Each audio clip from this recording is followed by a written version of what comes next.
تین آدمیوں کی دعا قبول نہیں ہوتی۔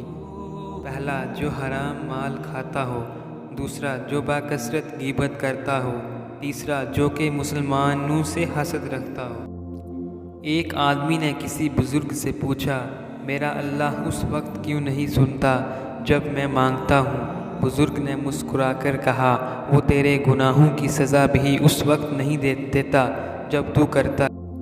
صبر ایک ایسی سواری ہے جو اپنے سوار کو کبھی گرنے نہیں دیتی، نہ کسی کے قدموں میں نہ کسی کی نظروں میں۔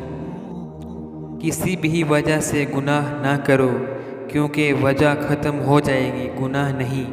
ہر نیکی کے لیے تکلیف اٹھا لیا کرو، کیونکہ تکلیف ختم ہو جائے گی، نیکی نہیں۔ آزمائش جانتے ہو، تمہیں آزمائش میں ڈالنے سے پہلے وہ تمہیں آزمائش سے نکالنے کا وسیلہ بناتا ہے۔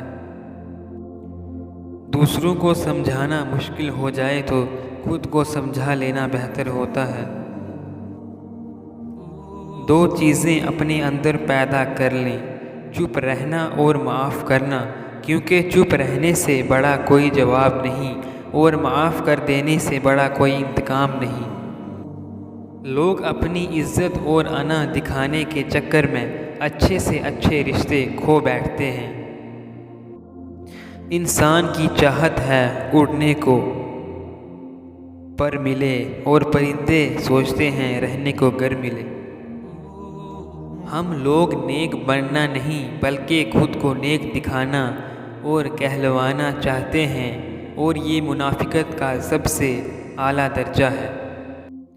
ہم برے تھے، برے ہیں اور برے ہی رہیں گے۔ فکر تو وہ کرے جو بولتے کچھ ہیں، کرتے کچھ ہیں، دکھاتے کچھ ہیں اور ہوتے کچھ ہیں۔ آگ لگانے والوں کو کہاں خبر، رخ ہواؤں نے بدلا تو خاک وہ بھی ہوں گے۔